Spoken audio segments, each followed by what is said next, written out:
Welcome to the Light Dimension Network podcast. My name is Charisse Maynard. I'm a certified grief coach, and I started this podcast to highlight something that I believe that most people don't like to deal with. It's the elephant in most rooms called grief. The work that I do specializes in grief and loss and how it intersects with faith. Grief is something that is common to every human and every culture. It doesn't matter, male, female, children, even animals. And grief is something that can be experienced either from a loss of someone to death. It could be a life transition, like a major move to a new city, a new home, a downsize from say like a condo or a big house to a condo. You know, parents watching their children grow up and leave home, and empty nesters. It could even be a diagnosis, a chronic illness, something that leaves us feeling like a part of us has been taken. That's grief. Grief is the overarching human experience that expresses itself in certain emotions. It can be expressed in sadness and tearfulness.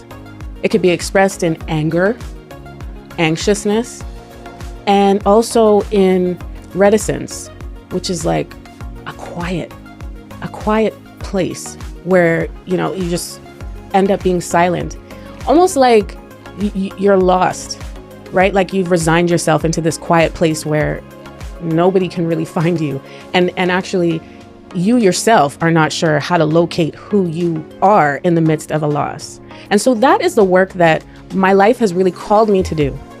It's not something that I set out to say, I want to be a grief coach. No, it was actually a life calling that I am honored to do. It's work that involves journeying with people and journeying with them in a vulnerable state. I really enjoy working with the helpers, the people who are least remembered. They're the service people, like your doctor, who you come in and see, if you're sick frequently or infrequently, and you'll come in and the first thing the doctor will say is, how can I help you? And you will just come in with a laundry list of things, or maybe one or two things. And that doctor is never normally asked how they're doing. And if they are asked how they're doing, there isn't quite a pause long enough to determine, a good read on how that doctor is doing. And I've always been concerned with that, kind of unusually concerned with it. So that was one of the things that kind of made me, sit back and ask myself, like, why did these things bother me so much? And then even in places where I would go in faith communities, where I would see pastoral leadership involved with servicing so many, like sometimes hundreds of people, and even, just a few people, and being like center stage for a number of people who want and desire their particular attention. And meanwhile, even though they are a man or a woman of faith, they're still experiencing everyday human things of life, transitions. They're watching people die. And having to hold a face. And they're watching, things shift. Maybe, sometimes kids, issues come up with their children, issues come up with their finances, their health changes. There's all kinds of things. And I have commonly or oftenly been brought to the forefront of assisting leaders in faith communities with helping them to shoulder these transitions where grief arises. Grief is something that, if not tended to at an opportune time, like as soon as, I'm not going to say as soon as possible, but as soon as somebody is ready to make a change forward, as soon as somebody is showing signs that they are struggling to an extent where they're not able to function optimally, doing the things that they're regularly used to be doing and participating fully in their life for a time. Usually 3 months is typically the marker that most grief counselors and coaches would say is a time to determine how well you're grieving.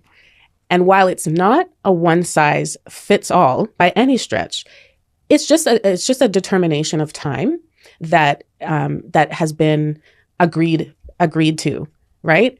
To determine maybe this person needs some community. Maybe this person could use a boost to move forward, so that they don't linger back into that quiet place, that silo of silence, if you will. It's important that we embrace grief in the sense that we recognize it as something that is normal and that it is an effect of loving well. It is a part of humanity. Some may have the perspective that grief needs to be medicated away and treated like a mental health disorder. And while it can affect our mental health, and often does, depending on the various circumstances of an event or of a transition or of a major change, it depends. It can exacerbate something that was occurring before in a person's life concerning their mental health. It can make it, trigger it, right? And so therefore, medication or some kind of therapeutic intervention would be something that can be looked at. But we need to understand as a society that grief is something that we will all not escape from. It is something that we all have to learn to move through in life. And while it is something that, because it is so jarring, the grief experience, I believe that having this awareness and this platform, and more platforms like this one, will help to commonize what we share in terms of loving well. There's nothing to be ashamed of when, if you loved somebody, maybe you were married and lost your spouse, and you find yourself in this place where it's like you're crying, you're weepy, and then you overcome like a stint of weepiness, and then you're okay, what people would say, okay. And then the next minute, it's like you're weepy again, and you're feeling like you're just crushed under the weight of the sadness. There is a time to mourn. And the faith factor in this is really important, because it actually informs that this is something that will happen. There is a time for it. God has actually stated in his word in the Bible that there's a time to mourn. There's also a time to laugh and a time to sing and a time to dance. And I would say too that while there's a time to mourn, there is a time where I believe people can recover and in their grief journey, that the mourning doesn't have to last. There's many people that I've heard, professional and non-professional, that have agreed that, grief is not something that can be cured. You're going to live with it for the rest of your life. And that's actually not my testimony. And I don't believe that has to be your testimony. I really am inspired to share in the coming episodes that you will see about how engaging faith has helped to minister to grief experiences that I've had. And I've had many, and I've walked and journeyed with people that have grieved. And I've seen the benefits. I've seen resilience built in people that thought that they would never get over the hump of feeling this encroaching sadness. They felt like they were just in a place where they would just never be the same again. And I've seen how, with the help of community, with the help of somebody who is trained and cultured in a way that knows how to witness someone's, grief, someone's common experience, and just be a witness. Sometimes it's a silent presence that can be offered. Just to give that person space to express what they've been carrying and what they've been shielding themselves from while they're trying to operate in everyday life. That can be like a healing balm, and it can't be underrated. So that's one of the reasons why you would even entertain having a grief coach. If you're in a position where, let's say that you've had a longstanding career in a profession, and you've worked, many years to study, and then you have acquired patients or clients over time, and something has transpired and grief has hit your life. You want to re-engage back into your career, your calling, but you're finding it hard, and you're finding that you don't have your footing straight.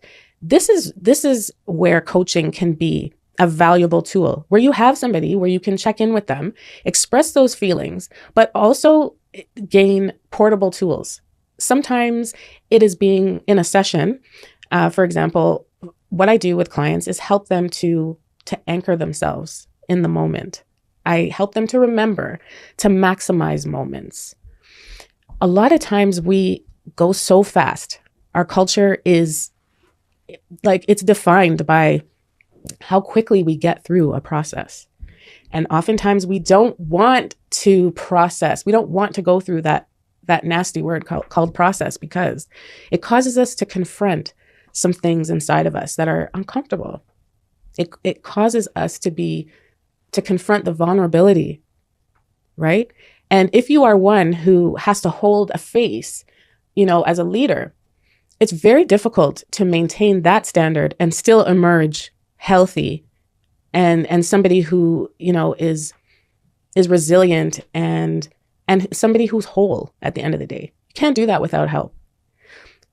And the help that I'm talking about is from faith. The faith informs that help too, because really, as human beings, we are very limited. We have a limited set of things that we can draw from.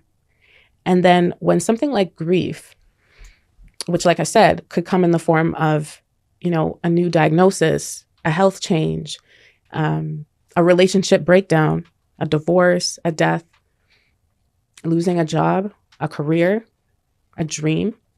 When it comes to those things, sometimes the best therapies, the best interventions don't quite answer the pain that arises. It actually takes a supernatural power to come in, to lift us to that place where we can actually recover ourselves again. And that hope that we can find is built in faith.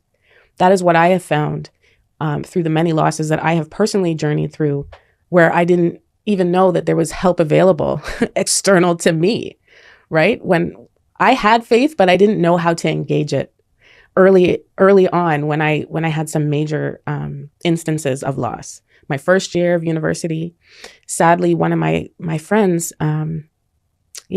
he was a DJ, and over the weekend, it was a Thanksgiving weekend, he decided to fill in for another DJ, and somebody sadly took his life that evening, and he died tragically.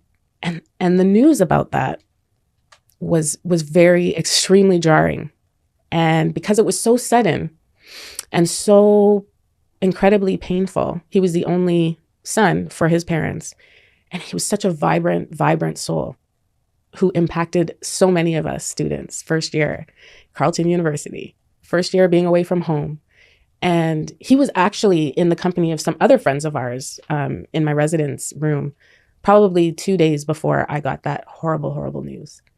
And I can tell you that the grief that I experienced, I never want anybody who I coach or who I befriend to ever experience that alone.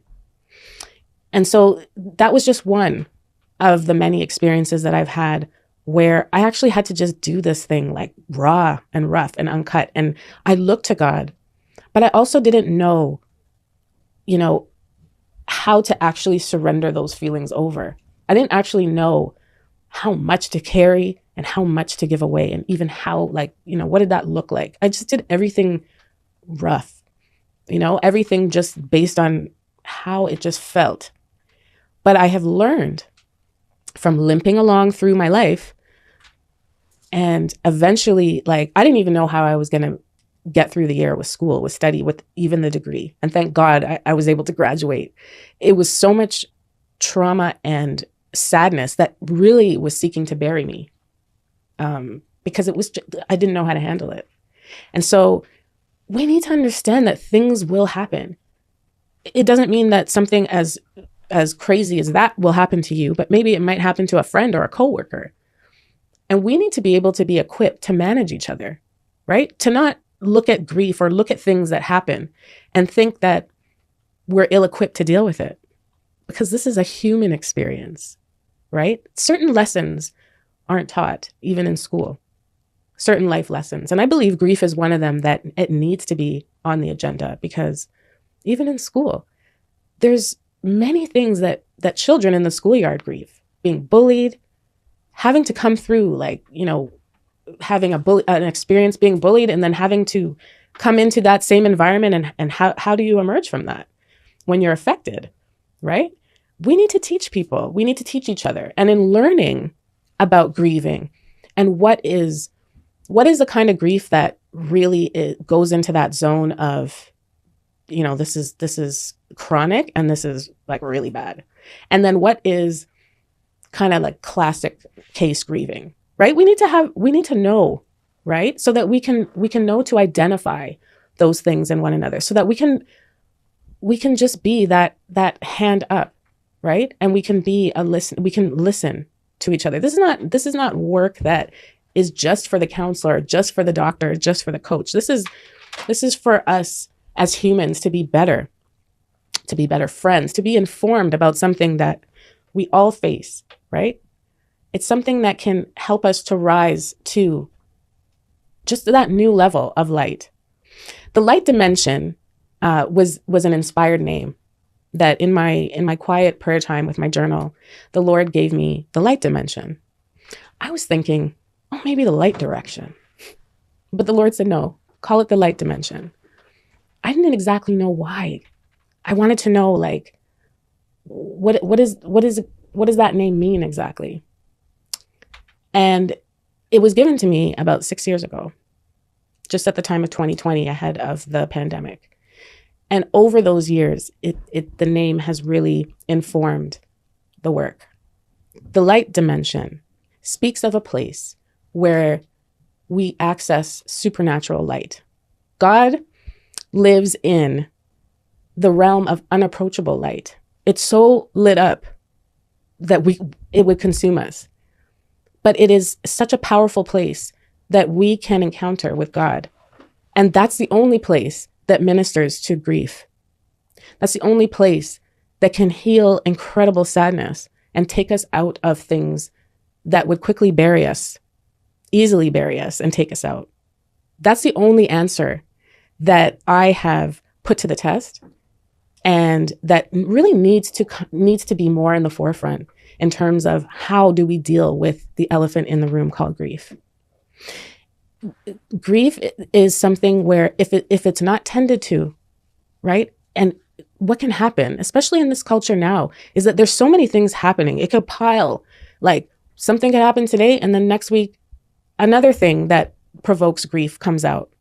Or you could be on a journey of healing, maybe on your own, and without some interventions, without being reminded of who you are, and just reminded that there is genuine support there for you, it can be layered. And when it's layered, it can actually cause confusion. You can actually start to feel like your mind is distorted, like your thoughts aren't clear. And you find yourself in a distorted thought pattern that loops around, and it skips around like a broken record. And you'll find that you're, almost like a boat, like you're in a boat rocking, but you're not getting anywhere. But the beautiful thing about the coaching experience is the journey with a partner, with somebody who can witness what's happening and help and kind of lock arms with you so that you can engage with faith. And when I talk about faith, I'm talking about faith in God, who is higher than us, than the limited human being, right? And so oftentimes with clients, I help them just to reconnect with their breath. I like to do meditations pre-recorded so that, if you're maybe on the subway, you're riding in the car, you're just having a moment where you just need to just, hear the stillness of the water. You just need to hear words that come from the Lord that remind you of who you are. That spirit side of you that is unseen, but not unreal. It's there. It hungers for you to engage with it. Many times people get buried in the weight of grief because they are ministering solely to their mind, solely in the realm of their soul with emotions, where the mind, will, and emotions are. So they will just go off of what is automatic. And while that is handy, right? That's kind of like our go-to.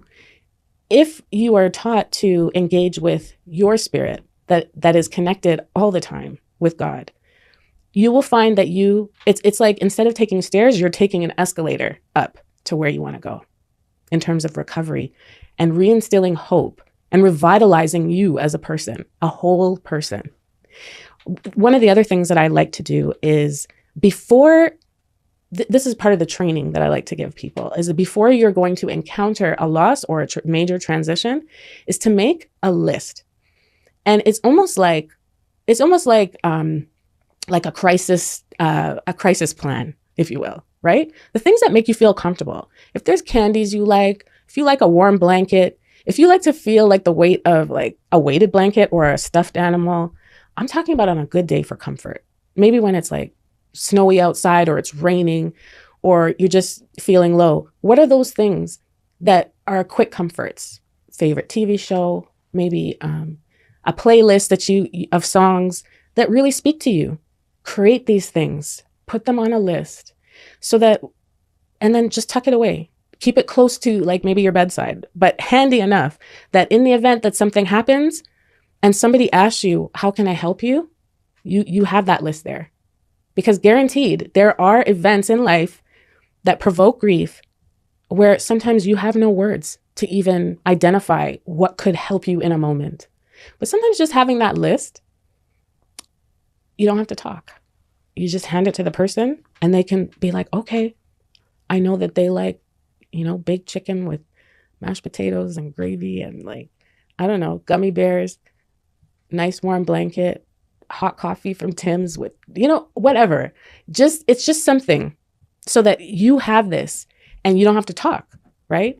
And finding community, identifying what is in your community. Look at that ahead of time, not when you're right in the thick of things and you're desperate. This is like insurance, right? For something that will come, right? So see what kind of community groups are offered. See if there's something like maybe there's a class that you might want to take where it can just get your body moving, right? Because sometimes grief can show up in your body and cause you to lock up and feel tight, right? And so maybe a massage, locate like where there's massage therapy or where you can even get to a spa where they have like a flotation pool, things like that can minister to your body and just help to just put you in a more relaxed state so that you can think clearly. These are things that you can just do, right? But you can't think of them when you're in the thick of them. So I'm always I love to bring awareness to these things so that, these are things that you can share and pass on to those that you love, right? So grief, I don't want this to be the elephant in the room. The Light Dimension really is a platform that seeks to put a spotlight in grief, but not just on the grief, the loss, the misery, but in the resiliency, in the recovery, in the hope, right? In the legacy building. That is what this platform seeks to do. And I intend to bring some guests in between to share their grief journeys with you. And so that you can have a sense of community too and see how your experience connects with theirs and maybe it doesn't, but you can gain some wisdom from somebody else's experience so you can be ready to help somebody else in need. The greatest desire I have is to see lives transformed from grief because I see it as something that has permeated our society to the point where instead of it taking people out and causing more prejudice, it really needs to be highlighted and it just needs to be normalized. This is humanity, and there's parts of humanity that we just don't like to touch, but doesn't mean that we can't go there and have real live examples of people that have reemerged whole in their lives. So I look forward to the coming episodes where I can share portable tips with you and things that you can use even in your quiet time, even as you are journeying through your grief.